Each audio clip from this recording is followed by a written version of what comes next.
Are there any significant changes na nangyari na sa gobyerno natin in fighting corruption?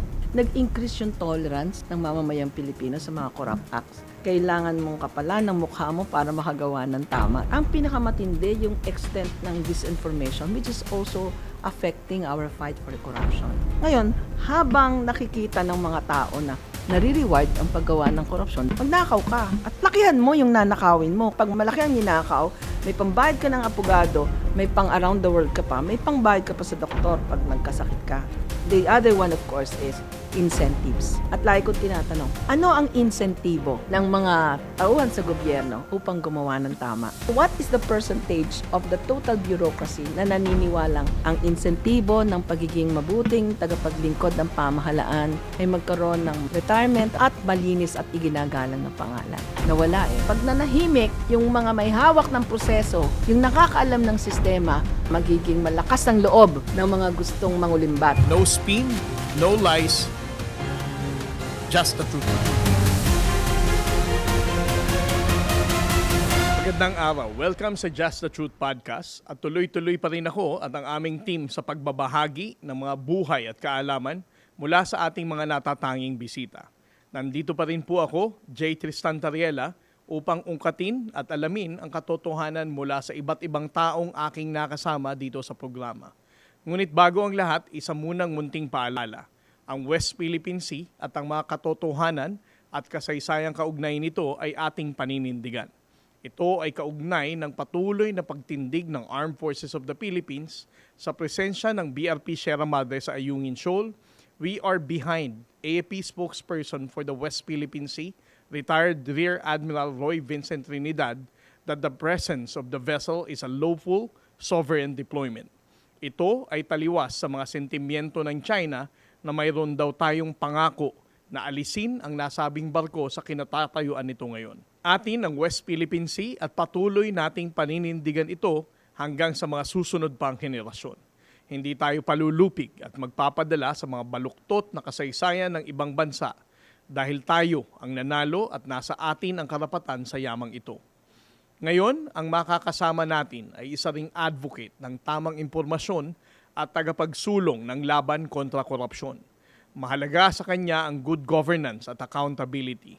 At isa siya sa maraming taong tumitindig para sa ating karapatan sa West Philippine Sea. Isang certified public accountant, former government auditor at author, and even painter. Ating alamin kung ano pa nga ba ang kanyang pinagkakabalahan. Ating kilalanin at alamin ang buhay ni Miss Heidi Mendoza. Ma'am Heidi, magandang araw sa iyo. Maraming salamat sa pagpapaunlak ng invitation ko to be here dito sa podcast ko, ma'am. Good morning, Jake. And of course, walang ma'am, Heidi lang. Anytime, di ba? Nung pa ako umuo. Kaya nga, ma'am eh. Pero itong podcast ko, ma'am, hindi to super serious. Okay, maganda yun. It's more on about you and ang mga insights mo. Especially, kailangan natin ngayon ang magandang pag-a-analyze mo ng mga bagay-bagay na nangyayari sa Pilipinas ngayon. Sige. Mas maganda nga yung light lang para makita naman nila na hindi tayo laging gigil, di ba? Minsan napapanood ko, ma'am, sa Facebook yung mga explanation mo tsaka sa mga interview mo. Talagang nakakagigil din naman talaga yung mga dinidiscuss mo. Oo, pero we need to, sabi nga natin ay kailangan nababariya natin yung mensahe na itatawid natin sa mas dapat makarinig. So, Yes, ma'am. kailangan nababalansa natin yan. Minsan tinatalaban din, nagiging patola. Tsaka tingin ko naman, ma'am, may mga nako-convert ka. Sana. Di ba? Sana. But for us to start, ma'am, I think it's important for us to set the premise kung anong background mo, bakit kailangan kang paniwalaan ng mga Pilipino sa pagsasalita, what's your qualification, no? Base sa aking personal na pag-research ng buhay mo, ma'am, you are from Tayabas, Quezon. Opo. Hi sa mga Tayabasin. Yes, ma'am. Hello sa mga kababayan ni ma'am. And nag-graduate ka, ma'am, sa Sacred Heart ng Lucena. Opo. And then, a year after your graduation, ma'am, nakapasa ka ng CPA mo, ma'am. Oo. A year kasi nga yung late usually yung Yes, hindi ma'am. katulad ngayon na immediately Yes, after you ma'am. take the exam may results na. And ang unang naging trabaho mo, ma'am, is pumasok ka na talaga sa Commission on Audit. Oo, true love ako. Ang tanong ko, ma'am, of all the, possibilities na pupuntahan mo, bakit pinili mo na mag-COA? Ang isa lang ang intention ko noon tumakas sa tatay ko na napakahigpit. Kaya nung sinabi sa akin na, uy, mag-join ka sa Performance Audit Office pa noon, Ngayon, Special Audit Office ng Commission on Audit, naisip ko kaagad, oops, lagi akong nasa ibang lugar.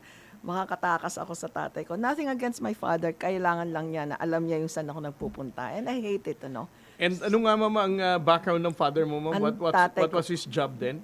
Ang tatay ko po ay pulis. Ayan. And hindi niya akalain ang una niyang pupulisin na yung anak niya. So, ang father mo, ma'am, hindi naman strict. He just wants to know kung saan Saan ka ako pupunta. naroon? Naiinis ako ng gano'n, So, na laging meron tao na nakakaalam ko saan naroon ako, So, gusto ko, syempre, 21 years old, di ba? 20 years old ako noon. Parang gusto mo yung freedom, di ba? So, nag-apply ako sa Performance Audit Office. So, yun ang dahilan, ma'am, kung bakit napalayo ka na sa bahay. Oo, at masaya naman dahil nakasundo ko yung aking mga dinatnan doon.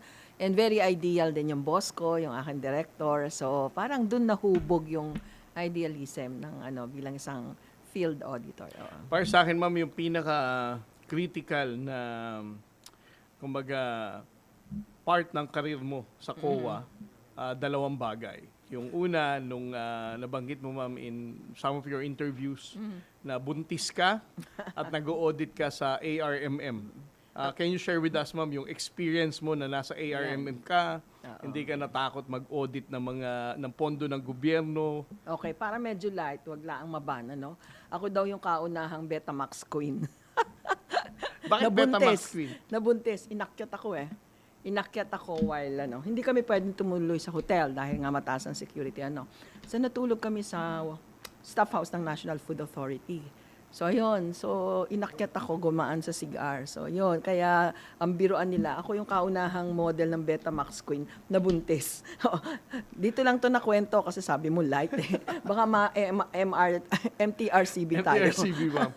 Pero itong pag-audit mo, ma'am, na ARMM, ano ang naging significant findings mo, ma'am? Marami. Kasi ito yung first release ng Autonomous Region for Muslim Mindanao seed money. And I remember it's 680 million. Ayan.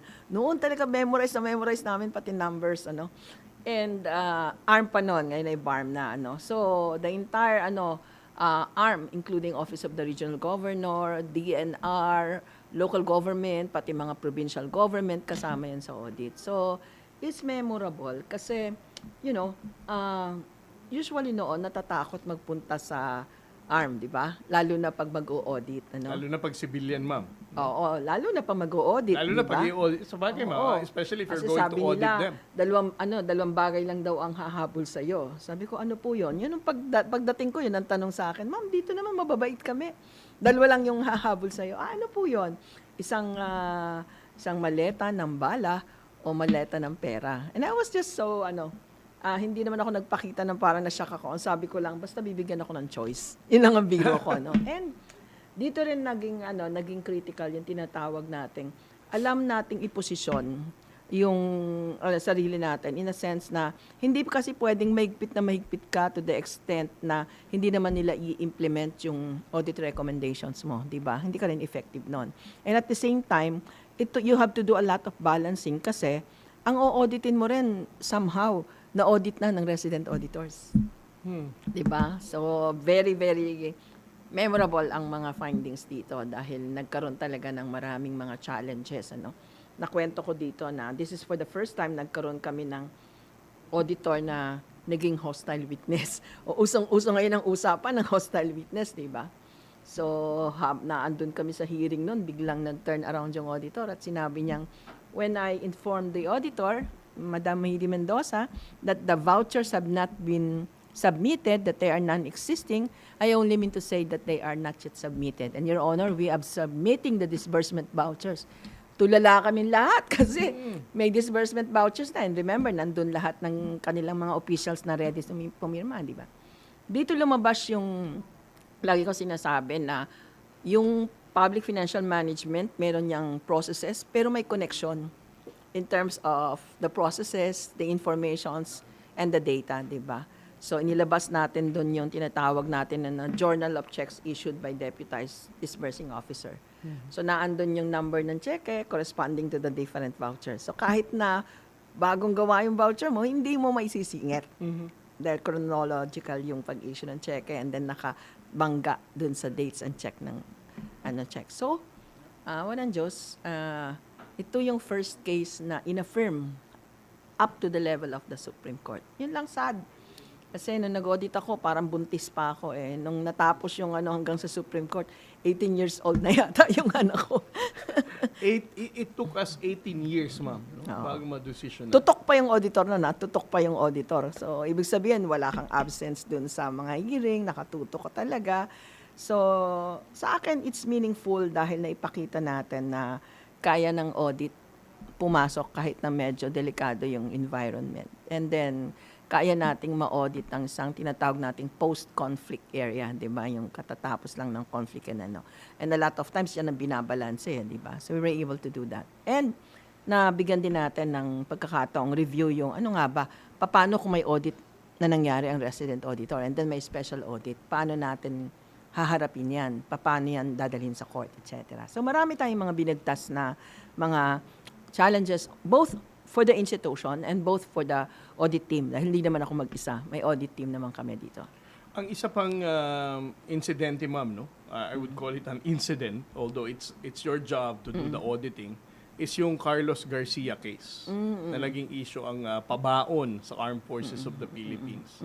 Would you argue, ma'am, na kung yung naging audit mo sa ARMM took 18 years, pero yung sa Carlos Garcia, may Mas mga mabilis. significant changes agad, ma'am. No? For example, the Comptroller Office, wala na immediately. ngayon. Yes, ma'am. So, Tsaka can you nalitan share with yung us, ma'am, etong Carlos Garcia? Actually, ang kaibahan nitong tawag natin dyan ay Office Audit of the AFP Comptroller's Office. Now, ang kaibahan nito, hindi ito audit. This is a financial investigation composed of a joint team from the Office of the Ombudsman and the Commission on Audit. So, wag naman natin solohin yung credit. It's the Office of the Ombudsman and the Commission on Audit. So, kami ay parang tumulong lang sa ang lead talaga dito ay the Office of the Ombudsman.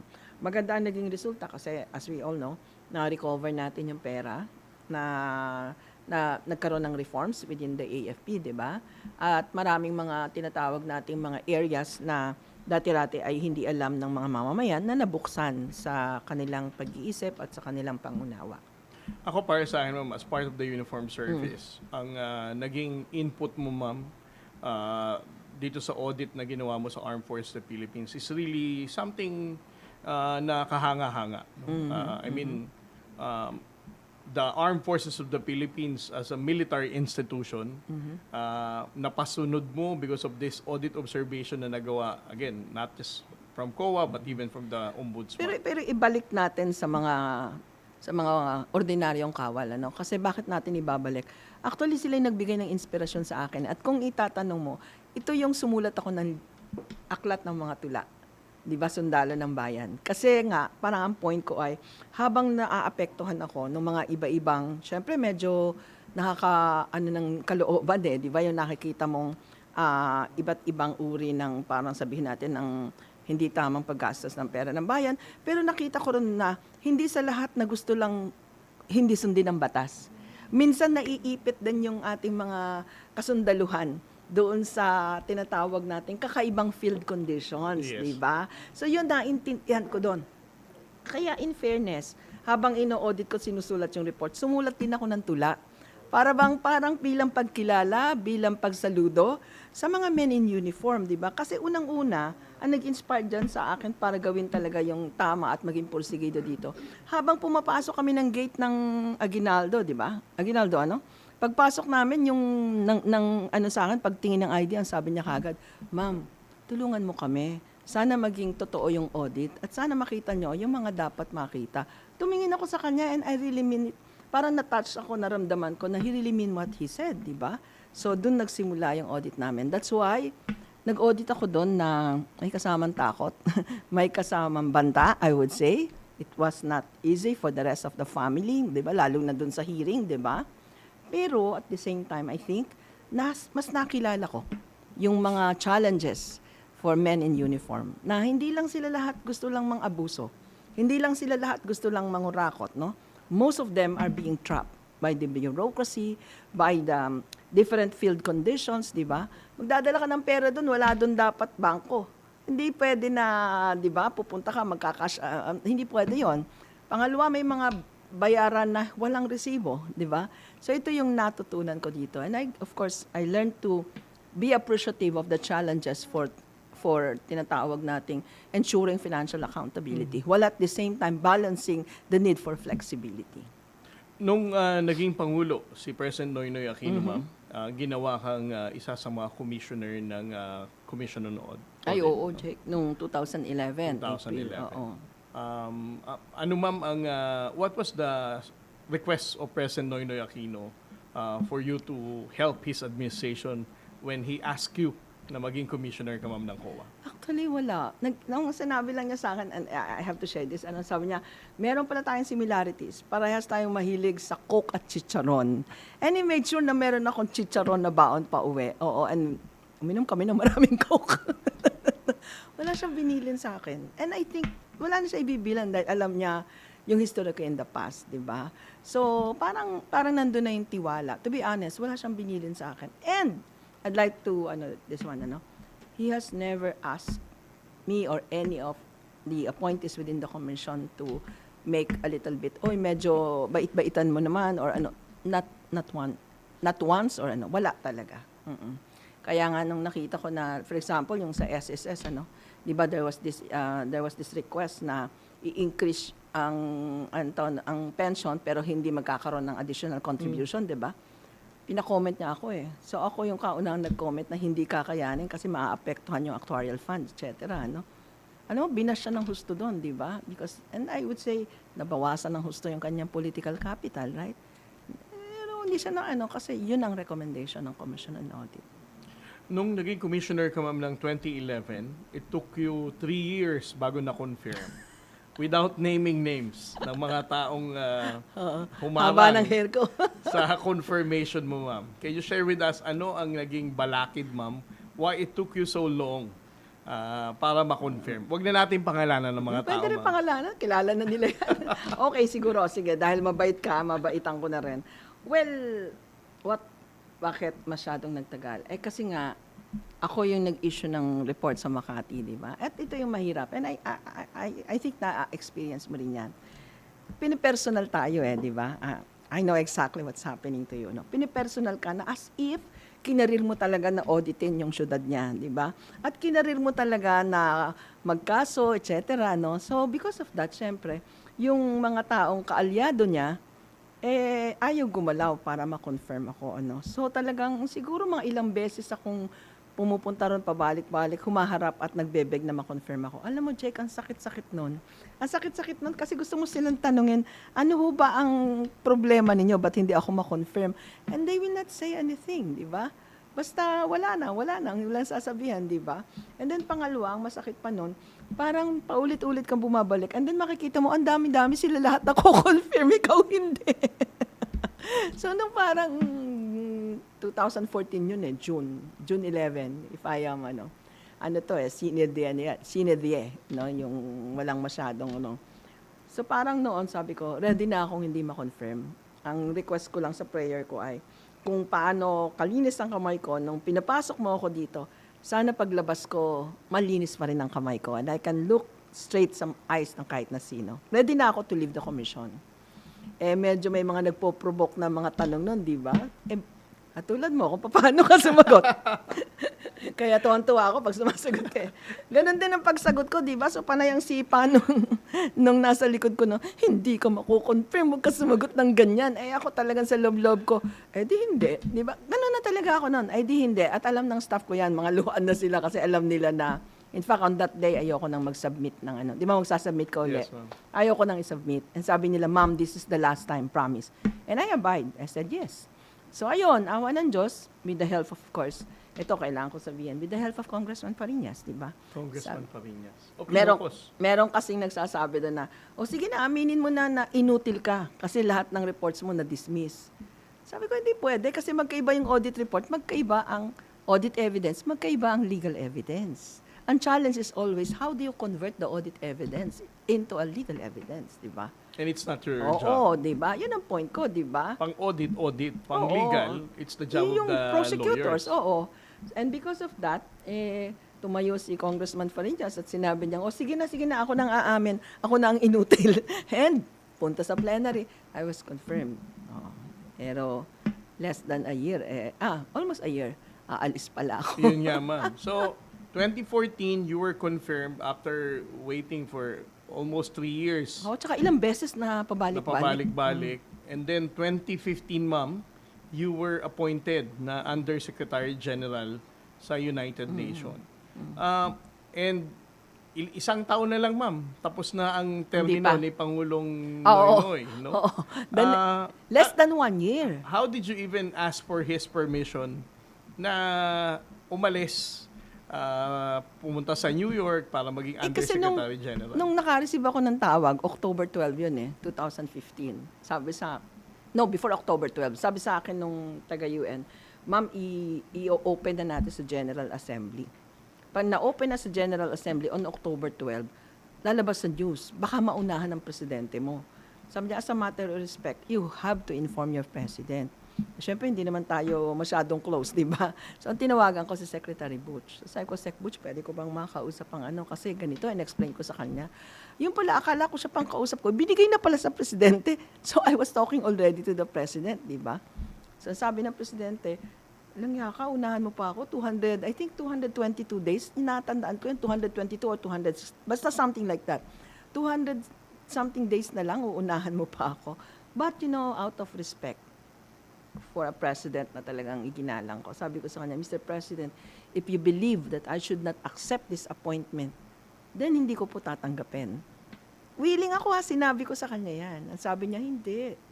This is the first time na maa-appoint ang isang Pilipino. Tapos may pahabol pa siya. Ikaw naman, mag-a-apply ka pala, nagsasabi ka na kaagad. Di ba? Parang ganon. Mr. President, hindi po mag-a-apply. Ano yung mo sabihin? Nakuha na po ako. Hindi ka nagsabi na nag-apply ka. Sabi ko, hindi But po you ako didn't apply, ma'am, no? Hindi ako nag-apply. Yan. Hindi It ako was an invitation.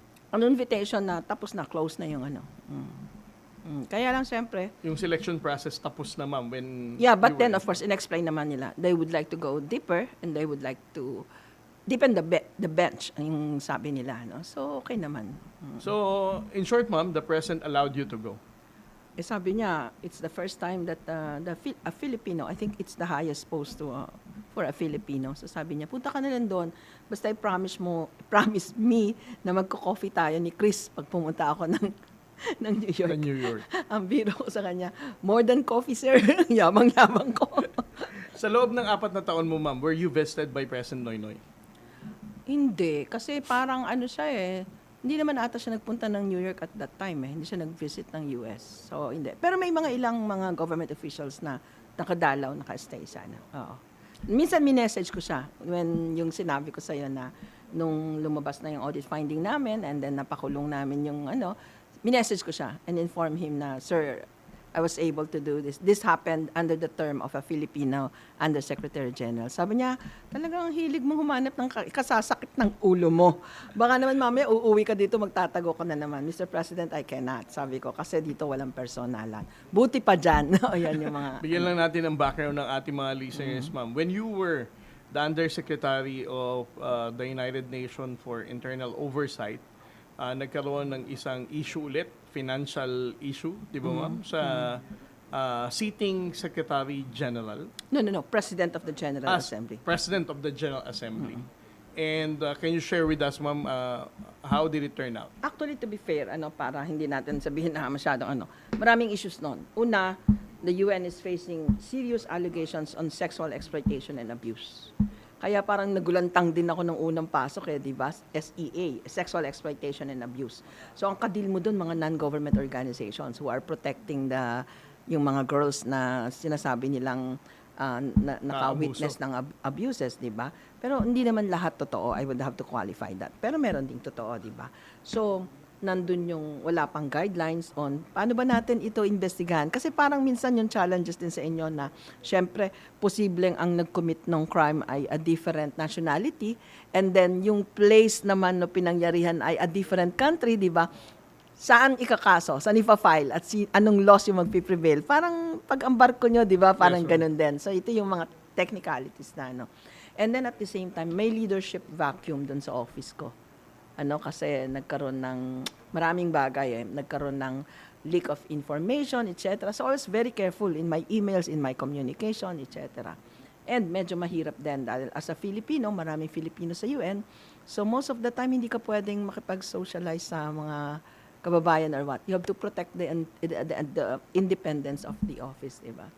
Then at the same time, yun nga, yung tinatawag nating parang first time na na-expose na may mga donations done in the name of the Office of the President of the General Assembly, kaya lang hindi pumasok sa books of accounts. Kasi dito natin makikita na merong mga opisina na nag-e-exact ng accountability, pero sila pala ay walang accountability. Yes, ma'am. Diba? So yun, maganda yung ano na yun, no? But I would say maraming learning talaga dito. Mahaba yung learning curve ko dito. Dahil una, this is the first time na nakapag-audit ako hindi naman nakapag-audit kasi nakapag-audit din naman ako ng ibang international organizations. Kaya lang multicultural. Pangalawa, Pinoy na Pinoy ako kung mag-isip, di ba? And then pangatlo, syempre ay bumabagay ka pa rin. Ilang taon na ako noon, makikibagay ka, maninirahan ka sa New York. Alam mo naman, hindi ganun kadaling. Mag-isa ka lang ba noon, ma'am? Or with your family? Hindi. Mahirap yung family ko na magstay. Although from time to time nagpupunta sila. Kasi bilang undersecretary, hindi pwedeng magtrabaho ang any of your dependents sa any embassies or any member states and not within the United Nations. So technically, wala silang tatrabahuhin.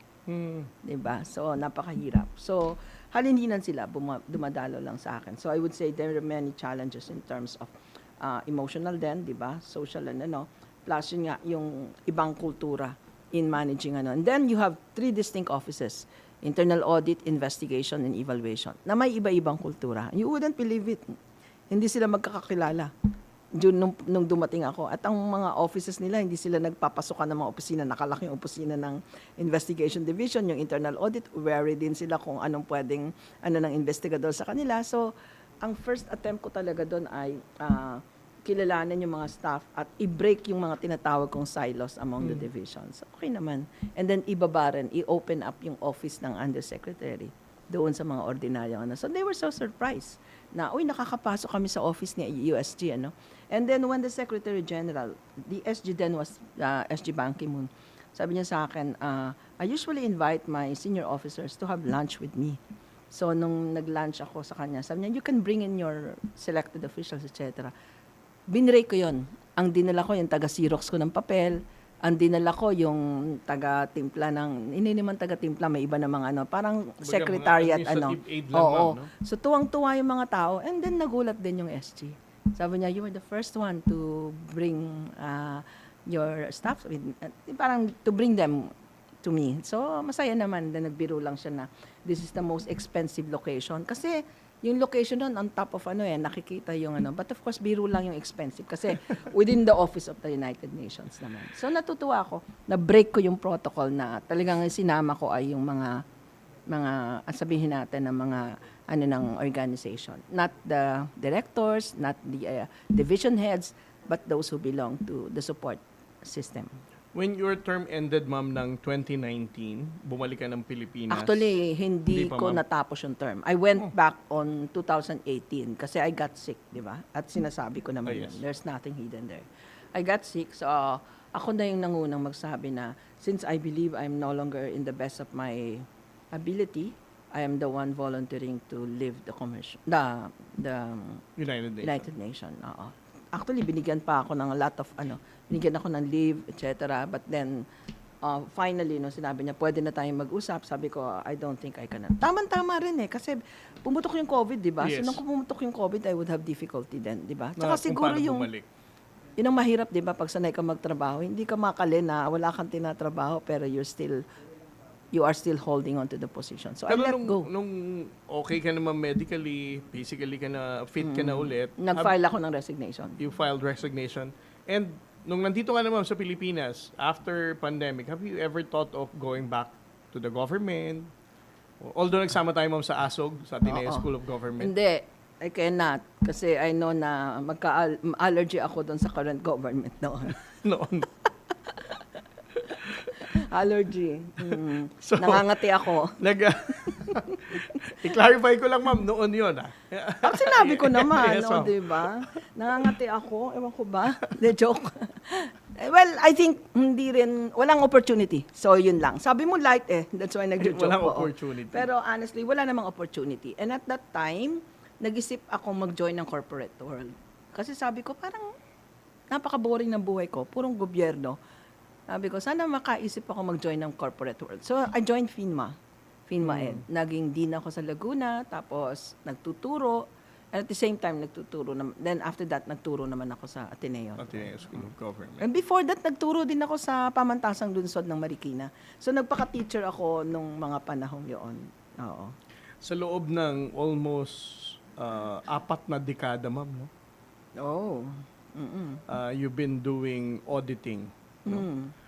And not just here in the Philippines, but even internationally, sa UN pa nga. Sa personal assessment mo, ma'am, are there any significant changes na nangyari na sa gobyerno natin in fighting corruption? Aray ko, masakit sa bangs. Okay, unang-una, ito yung napansin ko, nagbago yung tinatawag nating landscape ng in the sense na marami na rin na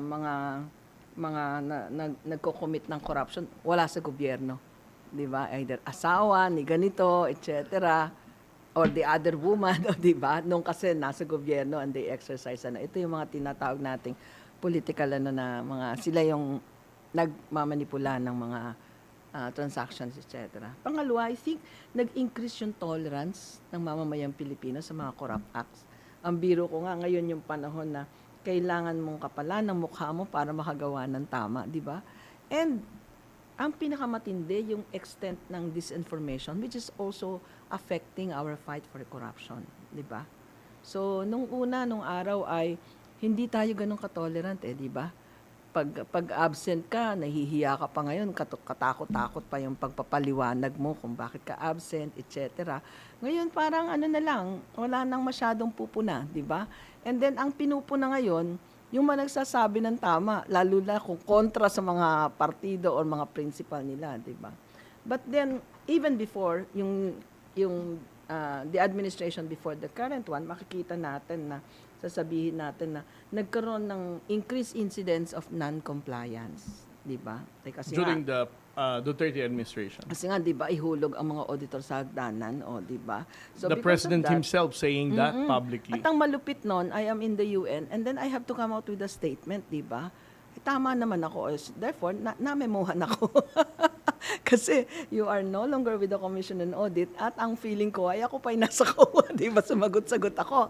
O yan. Pangalawa, never meddle in politics, di ba? Sabi ko naman, it is an expression of di ba?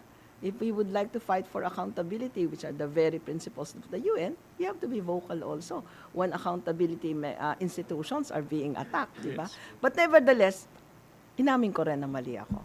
Yes, So, ma'am. I accepted that. Balikan ko lang yung sinabi mo, ma'am, na parang ang mga Pilipino, tumaas na yung tolerance sa corruption. Kahapon, si Secretary Ronald Llamas nag-post. Ang sabi niya, ang mga Pilipino, nakawa mo ng 300 pesos sa GCash, magwawala. Pero kapag makarinig ng nakawan ng milyon-milyon, especially dito sa ongoing impeachment hearing, parang we just, That's turn our exactly head my na parang, okay Oo. lang, it's just fine. Parang hindi naman natin actual na pera yan. Oo. Sa mga What explains? Bakit Oo. ganito ngayon ang pag-iisip ng ating mga kababayan? nawikan yung regulatory environment Nawikan yung regulatory environment and then yung tinatawag nating tone at the top, 'di ba? So tinitingnan natin na okay, ano ba yung mga controls. Pero naging ano lang yung mga controls para bang for purposes of compliance lang. Hindi na tayo natatakot na, uy, pag nakasuhan ka, makukulong ka, ganun. Kasi napakatagal bago makulong. So I'd like to point out two things na parati ko sinasabi pag nagtuturo ako. Incentives and rewards.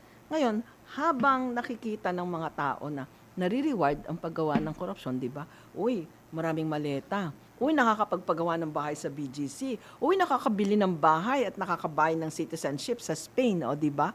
So, anong naiiwan sa mga tao? Magnakaw ka at lakihan mo yung nanakawin mo. Kasi pag ninakawan mo ng malaki, hindi ko sinasabing itong gawin na, pag malaki ang ninakaw, may pambayad ka ng apogado, may pang around the world ka pa, may pangbayad ka pa sa doktor pag nagkasakit ka.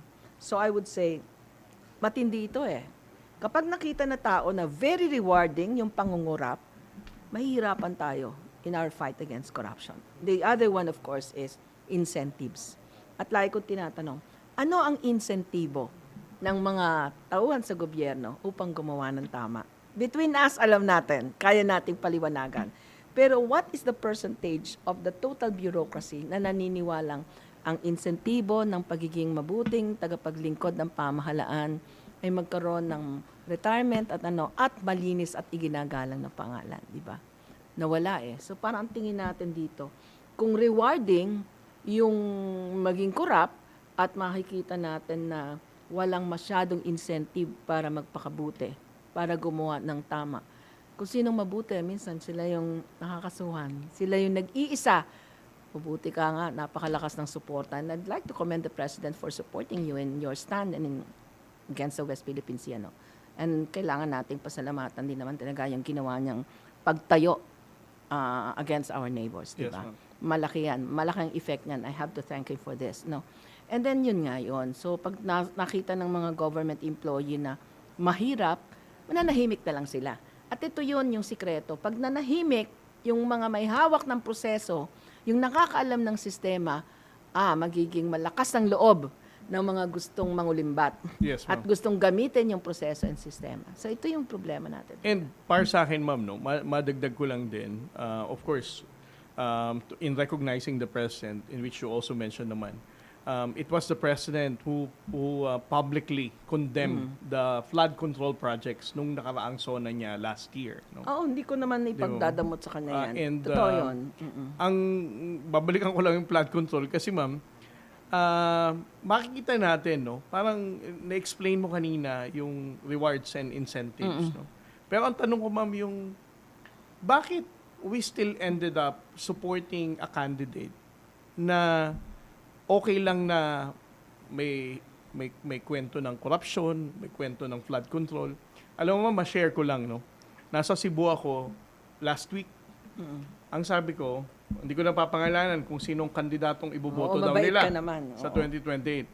Ang sabi nila, iboboto daw nila si ganito. Ang sabi ko, may corruption issue daw yun. Ang sabi nila, lahat naman ng tao sa gobyerno, sir, corrupt. Exactly. Tapos sabi ko, mukhang may issue rin daw siya pagdating sa understanding and knowledge ng governance. Ang sagot din ng kausap ko na Cebuano, hindi naman lahat ng tao sa gobyerno bright. Parang dumating na tayo sa point na tinanggap na natin normalizing corruption. Yes, na corrupt ang government official, na hindi masyadong smart ang ating mga elected official. What do you think, ma'am, is our solution na muli, ibalik natin uli yung, in fairness kay President Noynoy Aquino as well, the trust and confidence ng mga mamumuhunan, ang international community sa ating pamahalaan ay namayagpag nung panahon ni President Noynoy Aquino. How can we once again go back to that kind of Sa akin, government? very fundamental. We have to go back to our values. We have to go back to our family. Diba? Kailangan sa mesa, pinag-uusapan yung katapatan. And I think, ito yung experience ko Diba, sabi ko sa yung tatay ko, police. Isa yung lagi niyang inaano sa akin, nililive na mark, na kailangan, wag mo ipapakain sa anak mo o sa pamilya mo ang galing sa nakaw. Medyo malalim yon, simple, pero na tumiim sa aking kalooban. Ganun ulit. Kasi usually sa family, nag-uusap pa ba? Sa cellphone na lang, no? Pangalawa, pag pinag-uusapan yung I don't think na pinag-uusapan yung budget ng pamahalaan. I don't think na pinag-uusapan yung anong magandang programa ng Pangulo. I don't think ang pinag-aanohan na lang ay anong gusto mong matapos? And then meron pang kadugtong yan. Gusto mong maganito? O sige, at madali ang pera dyan. The wrong incentives, right? Well, I'm not pointing fingers, pero minsan, unconsciously, nagko-contribute tayo doon sa ganitong kultura. No? Yes, Pangalawa, pag pinag-usapan natin yung tinatawag nating corruption prevention education. Sa atin, allergy tayo dyan eh. Di ba? Parang, ayan na naman, pas wala naman nangyayari. Paano may mangyayari kung ganitong attitude natin? Tanda mo nun na, Jake, if I may call you, Yes, kasi ma'am. naman, meron nun tayong aha. Di ba? Na, yung sensitivity, di ba? Ngayon, wala nang ganan, di ba? So, anong nangyayari? Ang pinag-uusapan, paano magkapera? Paano yumaman agad? Diyan din ang obsession ng mga bata ngayon pag magtatrabaho, di ba? Unlike natin noon na kahit malitang sweldo, di ba? Parang feel natin Yung sense of honor fulfillment. Tsaka yung uniform mo, Yes. di ba? Tsaka ma'am, ang binanggit mo rin kanina, ang isang dahilan bakit tayo dumating sa ganitong point, it's because also of fake news and misinformation. Oo, totoo yun. Ang ating mga kababayan naging biktima na ng maling impormasyon. Parang it's very easy to dismiss yung issue na kapag sinabing corrupt ka, ang sasabihin lang hindi, sinisiraan lang ako. Fake news yan. And then at the same time, kapag krinikriticize mo naman din sila, ang sasabihin ng mga tao din, may maleta yan. In which, nakikita natin sa comment sa iyo, ma'am, sa comment din sa akin, nakatanggap yan si Admiral J ng maleta, nakatanggap yan si Ma'am Lahat Heidi ng ng maleta. hindi nila kasundo. Lahat ng hindi nila kasundo, napaka-convenient excuse yan lagi. Pero di ba ang sakit nun? Di ba na nakikinig ka sa hearing, tapos sasabihin doon, ito yung mga pangalan. Di ba na yung mga pangalan kahapon? You may want to mention. Si Pong Pagong ba yun, Oo, ma'am? di ba? Ito, na para bang talagang halos iumpog mo na yung sarili mo na, syempre, nagka-cast ng doubt yan kung totoo ba yung mga pangalan na yan. Pero dinidefend nila yon, di ba? Confidential nga di ba alias yan, di ba ganun Pero tayo, nasasabi niya, may maleta yan, kaya nagsasalita. Ito yung pinakamatindi nating kalaban The very people who are the reasons why people are poor, di ba? Sila yung mayroong mga troll army or troll farms. And they're using, sigurado ako, kung saan galing yung pambayad nila sa mga troll, no? For all we know, yung mga pangalan doon, baka mga pangalan ng mga troll nila, di ba? Tapos tayo, na nakikipaglaban sa disinformation, at I would say, siguro hindi naman pagbubuhat ng bangko, mahaba-haba na rin yung panahon na nakipaglaban sa katiwalian. Tayo ngayon ng sangga, di ba? Tayo pa nag-explain. Yun na nga, kaya kahapon parang frustrated na ako dun sa mga tanungan namin ni Christian, di ba? Pero ikaw, ma'am, naniniwala ka bang, is it really part of our culture? Is it true na we are corruptible as a nation? Actually, ayoko isipin yan no? Kaya, ang lagi kong nililinaw ay, maaaring hindi tayo masaya sa mga nangyayari. But the very fact na nagkaroon nagsabi na, mahiya naman kayo, and that triggers the investigation. Kung ano man ang resulta, kung ano man ang nakikita nating challenges, di ba? Let us contribute. Kasi ang dito ay, let us fight yung normalization ng corruption. Kasi sa tingin mo ba, kung hindi nagsimula ng ganon, baka naging normal na nga, nakatanggap-tanggap Yes, ang ma'am. lahat. Ang unfair nga lang dyan, ikaw ang nagtawag, katulad natin, tayo lumalaban, tayo yung sumasangga. And that is the most difficult challenge of this And the reason why I asked, ma'am, kung are we corruptible as a nation is because alam naman natin, ma'am, kung anong ginagawa din ng People's Republic of China in the foreign interference and malign influence. No? Binabago nila ang mindset ng ating mga kababayang Pilipino using also the same trick na ginagawa ng ibang mga politiko, the social media, misinformation, and fake news. Ngayon, what worries me is kung ang mga politiko na ilalagay natin sa posisyon ay wala talagang pakialam sa Walang reputasyon nila. pagmamalasakit. Oo. At gaya na sinabi mo, ma'am, hindi katulad natin na mag-iisip na, teka lang, ang isusubo ko bang pagkain sa anak ko ay galing sa Malinis. nakaw? Oo. What if China would also pay them a very big amount of money para sabihin lang na Ang West Philippine Sea, ipamigay na natin yan. Etong si Tariela, palitan na lang yan dahil hindi yan nakakatulong sa Philippine-China relations. So this is a kind of danger na we're going to face in the next coming years and also in the Exactly. next coming Oo. election. At ang lagi kong, actually, hindi ako masyadong nakakatulong directly sa WPS, but sometimes I keep on, nagpo-post ng pakonti-konti, di ba? Sabi ko nga, sumulat Yes, ma'am. ako ng tula, meron akong painting on the West Philippine Sea. And of course, hina-highlight din natin yung, yung atin to, di ba? Dapat ang maiwang picture sa atin ay yung ating mga mangingisda, di ba? Na ninanakawan ng huli. Yung ating mga isda na sinasaktan, di ba?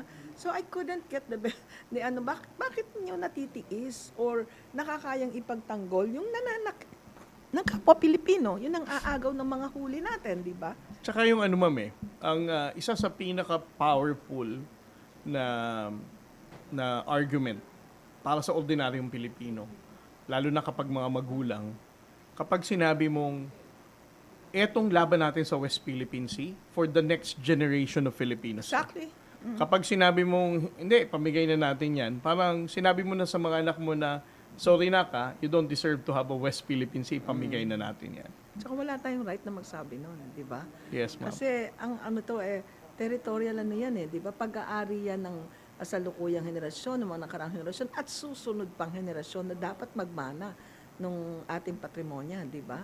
So, mas malalim pa ito sa parang inagawan ka ng isang paso, di ba? Yes, ma'am. Nakikipag-away ka nga pag inagawan ka ng paso sa tapat ng bahay mo How much more pa kung isang isla or maraming isla? Or napakalaking karagatan, ma'am, no? Napakalaking karagatan. Ma'am. Lalo na, may UN ruling na Yes, nagbaback up, di ba? So parang rule of law or yung mga parehas na malakas ang ating basehan, di ba? Yes. So saludo ako sa inyong mga nagtutulak ng kaalaman, of course, at pakikipaglaban para sa West Philippine Sea. Ma'am, bago tayo pumunta dun sa part na you will respond dun sa mga tweets, no? Na alam naman natin, ang mga may gawa lang, Okay lang mga yun. paid trolls na Okay pa ini-ignore rin. lang natin dahil para sa atin, binayaran sila for them to bash and spread misinformation. Hindi natin nire-respond. Pero dito sa show na to, ma'am, sasagutin mo. Okay lang ba sa yan, ma'am? Actually, sinasagot ko sila Pero bago tayo pumunta dyan sa portion na yan, I would like to ask a question na para sa akin, mahalagang marinig ng ating mga taga-subaybay. Kinakabahan ako dyan. Noong 2025, ma'am, you ran for Senate independently and you were able to garner 8.7 million votes. Unfortunately, you only ranked number 21, no? But despite of limited machinery, limited capital, and time, nakakuha ka ma'am ng 8.7 million votes kumpara sa mga ibang tao na kilala rin naman natin na mas mababa pa sa'yo na talagang politiko na ang karir nila. So, many people are also asking because they know what your advocacy is, transparency, good governance, and anti-corruption. Your record as a public servant mula noong 1984 hanggang mag-join ka sa UN, ma'am, and now as a teacher, as you put it simply, ito talaga, ma'am, ang advokasya mo. At para sa akin, yung statement mo, ma'am, na hindi mo masisigmurang magpakain sa anak mo ng nakaw. Ngayon, malalaki na sila, may sweldo na sila. Sa apo na lang, ma'am. Hindi mo siya mabibigyan ng kahit na Kahit anong, sa sarili di ba? ko. Or even for yourself. Na hindi mo masisigmurang kumain ng bagay na nakaw ay napakalaking advokasya na kailangan ng bansa natin ngayon. So my question is, are you still open to run in 2028? Sabi ko na nga ba ito yung mga tanong na iniiwasan. Siguro, paano ko ba sasagutin yan? Actually, ayoko isipin yan Alam mo kung ba't ayoko isipin? Bakit, Gusto ma'am? kong maging normal ulit. Kasi parang feeling ko mula nung tumakbo ako, abnormal yung buhay Everywhere you go, haharangin ka, yan ang sasagot na tatanungin, di ba? Tapos kapag iba yung sagot mo, yung hindi nila gustong marinig, ayaw nilang tanggapin, di ba? So, nape-pressure ako, no? So, sa tingin ko, and knowing myself, ikaw din alam ko, hindi naman tayo makatatanggi kung talagang sinasabi natin na andito yung need. And I'd like to say, noong 2025, pangitan naman yun eh. Hindi sa gusto kong tumakbo, hindi lang sa gusto kong tumakbo. Kung hindi, parang feeling ko, paano tayo magsasabing, ito ang iboto natin pagkatapos, wala naman tayong maipakita o mai-offer na sino ba yung pwedeng tumakbo. Of course, not generalizing, parang ganun lang. So ngayon, ganun din. Siyempre, hindi naman natin pwedeng sabihin na talikuran yung hamon, lalo-lalo na kung very, very concrete yung need na kailangan mong tumakbo. Pero at this point, ang aking pakiusap ay kung pwedeng wag na at kung pagbibigyan ng nasa taas na wag na, sana wag na. Meron pa pala akong isang pahabol na tanong, ma'am. Na alam ko ang mga listeners natin would also want to hear how would you weigh in sa issue na mahirap ba talagang i-audit ang confidential and intelligence fund? Mahirap dun sa mga may intensyong mandarambong. Kasi pag sinabi natin mahirap, hindi naman. Very clear yung rules and regulation. But just like what we know, di ba? Kung may intensyong kang kakaiba, you will always have a different interpretation of the law. Di ba? But it's easy. Madali lang yan. Kaya nga natin nilagyan ng rules, di ba? Kasi kung wala, mas mahirap. Kanya-kanyang style, di ba? What makes it difficult, I think, is that nagulat sila lahat Nagulat sila lahat na, may audit pala. Kasi all along sinasabi nila walang audit, di ba? And I keep on saying, no, may audit, di ba? So I think yon kaya naging mahirap. But it is not. Very clear yon. Ano ang difference ng intelligence funds? Intelligence gathering, counterintelligence gathering of national security agencies, security practitioners, right? Confidential funds, surveillance and counter-surveillance of civilian agencies with the mandate in support of national security. Pangitan, di ba? Malinaw, di ba? Kaya nga sumakit din ang bangs ko para maintindihan, bakit dapat ba ang DepEd meron nito, di ba? Pero malinaw din yung mga batas, di ba? Pero tingnan mo, paano nila naisipan na pwede ang tree planting? Di ba? Paano nila naisipan na pwede ang Christmas party? So ito yung And medical reward, di ba? Reward. So pag tiningnan mo ito, actually tayo ang nahirapan Bakit? Tayo ang nag-iisip ngayon kasi pinipilit nating sagutin yung mga nagpapaliwanag na kaya nga confidential funds Di ba? Sila tawang-tawa sa pag-iisip ng pangalan. Tayo isip ng isip. Pero, teka muna, tapusin natin yung usapan. Pinakita na nga na ginamit sa tree planting, pinakita na nga na ginamit sa party. So the truth is, hindi talaga tama ang paggamit. So itong mga pangalan na ito, stands on its own na mukhang hindi bogus. Totoo. Ito, bogus itong mga pangalan na ito. So ang point ko, malinaw ang batas, hindi mahirap ang audit. Kanino mahirap? Mahirap sa may ibang intensyon. Kanino mahirap? Mahirap sa mga lumalaban sa disinformation. Kasi nasa atin yung burden Like for example, bakit daw ako nagsasalita? Retired na ako. Pero kung di ako magsalita, what do you think? Hindi malalaman ng mga kababayan natin, ma'am, kung ano talaga ang tamang pag-audit ng Pangalawa, confidential mawawalan intelligence din ng confidence yung mga auditor kasi they cannot explain it fully well, di ba? Dahil meron din silang binabalancing posisyon, di ba? Yes. Nasa loob sila ng gobyerno.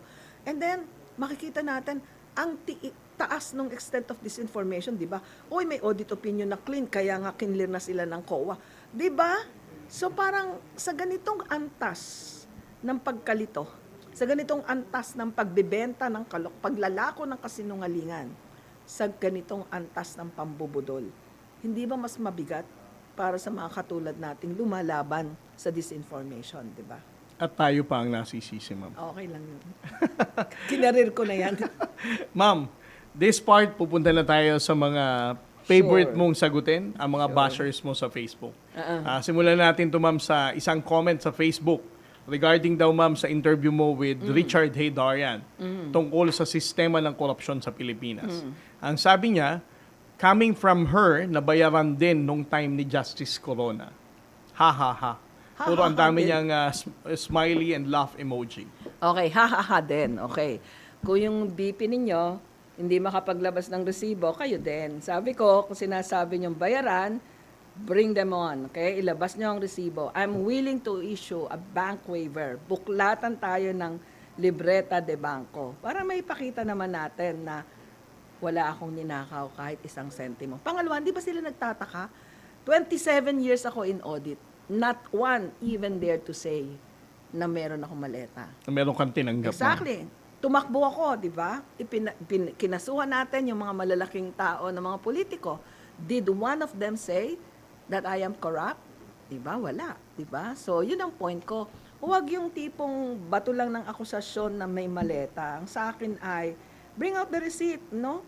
Kasi kung meron kayong resibo, talaga namang haharapin ko kayo at mag-i-issue ako ng bank waiver, no? Pero kung wala kayong resibo, sana makasuhan din kayo.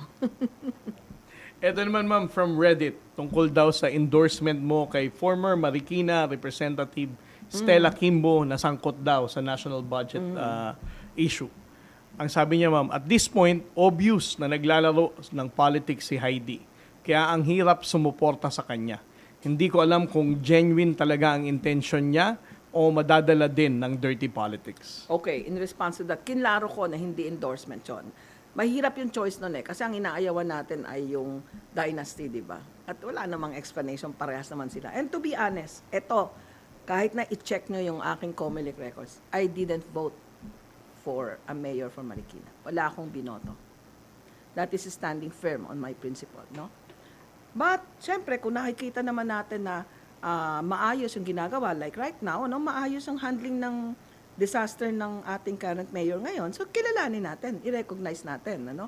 Now, on the other hand, yung sinasabi naglalaro ng politiko, a while ago I said, hindi ako handang magbigay ng desisyon kasi maraming lessons learned dun sa pagtakbo.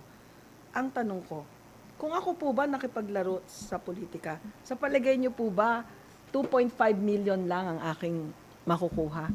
Sayang hindi niya nakita yung mga instances. Sayang hindi kayo privy do sa mga instances na may lalapit at magsasabing willing akong magsuporta. Pero, siyempre, ang sasabihin ko lang, parang hindi po ako handa. Diba? Kaya nga parang galit nga sa akin yung maraming may kakilala at sinasabing, paano ka mananalo kung tumatanggi ka sa campaign funds? Kaya ngayon hanggang kahit kanino nakakatingin ako sa mata kasi alam ko, wala akong tinanggap na campaign funds sa mga taong hindi ko kayang ipaliwanag kung bakit ako sinusuportahan, di ba? Pangalawa, di ba, sabi nila, huwag ka na magsalita against confidential funds. Huwag ka na magsalita against intelligence funds kasi hindi ka mananalo. And look at my controversial position on the LGBTQ+, no? Hindi ako ayaw sa LGBTQ. Ako nga yung mami nila lalong-lalo na sa office ko. But I have a particular stand na para sa akin, mahirap i-compromise dahil hindi nga ako politiko. Then ngayon nyo ako i-judge. Diba? Did I play politics? And this is exactly the reason why I am not convinced that I should run. Kasi, kung makumbinsin nyo akong tumakbo, syempre gugustuhin ko na rin manalo. At kung gugustuhin kong manalo, ang ibig sabihin nito, may mga bagay na kailangan kong lunukin at may mga bagay na kailangan kong tanggapin kasi kailangan kong manalo. And as of now, hindi ako ready dyan. Wala nang pinaka-honest na this is the most honest na kaya ko sabihin. I never played politics. I didn't play politics. Yes, ma'am. Ito naman, ma'am, reply sa isang post mo sa X. Sure. Stating na hindi nyo na itatanong bakit walang cash on hand o in bank. Nasa maleta kasi.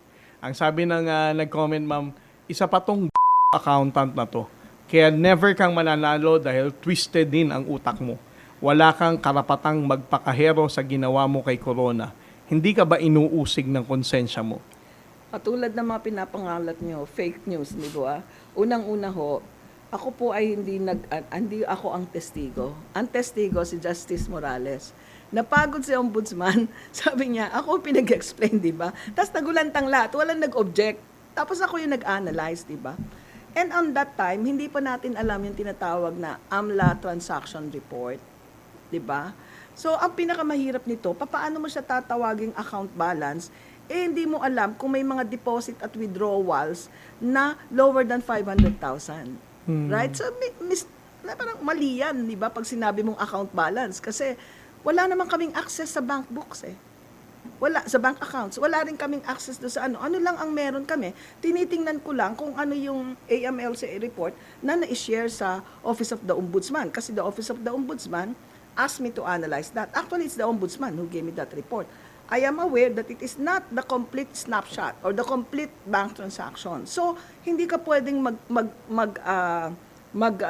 kaagad na ito yung bank balance, di ba? So, pangalawa, At that time, hindi pa natin naririnig yung inflow and outflow. Kaya nga, sabi ko, na-justify ako na-vindicate ako. Bakit? Ginamit ng AMLC Executive Director, di ba? Inflow, bakit? Hindi mo kasi makapture nga, hindi mo masabing ito yung total deposits dahil there's a possibility na merong less than 500,000 na nakapasok. So, tuwang-tuwa ako nung ginamit siya ng Executive Director kasi na-vindicate na tama yung ginawa kong approach. Pangatlo, sasabihin, bakit ako makukonsensya kay Justice Corona? Hindi naman po ako ang dahilan kung bakit siya namatay. Parang inatake siya sa puso. Unless na-inlove siya sa akin at hindi siya nakatulog at yan. Pero in all honesty, ang issue po na saan nag-testify ako, although it was taken off from the records kasi hindi nga ako ang witness, is on non-declaration. Ang i-file po nilang kaso sa Sandigan is ill-gotten wealth, no? Bakit niyo po sa akin isisisi yung dismissal ng case? Uulitin ko rin. Ganyan din ang inattempt nila ng confirmation ko, di ba? Inutil ka kasi na-dismiss yung kaso. Iba po ang auditor, iba po ang prosecutor. Pangalawa, hindi ako tinawag doon, never ako naging part nung kaso na yon. So, bakit nyo sa akin isisisi, di ba? At kung sa tingin nyo ay mumultuhin ako, o palagay ko, mukhang bangkay na ako, kung sa palagay ko minumulto ako, hindi pa naman yata. Ito naman ma'am from YouTube, from an interview na nag-breakdown ng AMLAC reports in relation to the impeachment of BP Sara Duterte. Ang sabi niya ma'am, ito yung taong nagpagamit sa administrasyon ni Pinoy para pagbagsakin si Justice Corona. Tapos sa huli, not guilty dahil sa kawalan ng evidence. Tapos may kapal pa rin ng muka para muling magpaliwanag. Hoy, ang kapal ng mukha mo ha. Sino bang presidente ang nanggamit ng bureaucracia? Di ba yung presidenteng nasa The Hague? O di ba, tingnan mo anong ginawa niya sa ODO. O di ba, tinanggal. Ngayon, ni-reinstate. Salamat naman. So, careful, bago niya sabihin nagpagamit sa presidente. Bakit ano nga? Nanggagamit ba si President Noy, di ba? At kung nanggagamit yan, hindi ako yung gagamitin niya, yung chairperson, ako ay sundalo lang, pangalawa lang sa ano. So, baguhin natin, i-correct natin. Sino po ba ang gumamit sa bureaucracia? Di po ba yung nakakulong sa The Hague? Ma'am Heidi, maraming salamat. For my last question. Naku, kinakabahan ako. Mukhang Miss Universe ano to. Naniniwala ka ba ma'am na ang West Philippine Sea ay para sa Pilipino? Aba, hindi lang para sa Pilipino. No? Talagang ito ay atin. Ang kasaysayan natin, ang ating kinabukasan ay nakaugat dito sa karagatan ng West Philippine Sea. No? At sa tingin ko, maraming Pilipino ang handang magpatuloy ng dugo kung pag-uusapan yung kalayaan ng atin at kapagiging bahagi ng buong West Philippine Sea bilang kabahagi ng ating pamumuhay, ng ating lipunan, at syempre, ng ating soberenya. No? Bahagi, atin ang West Philippine Sea, of course. Ma'am Heidi, At salamat sa lahat ng defenders ng West Philippine Sea. Thank you po ma'am. Maraming salamat. Maraming salamat sa makabuluhan at very relevant na usapan. Former Commission on Audit Commissioner Heidi Mendoza. We are inspired by your passion, love for our country, bravery, and advocacy in ending corruption.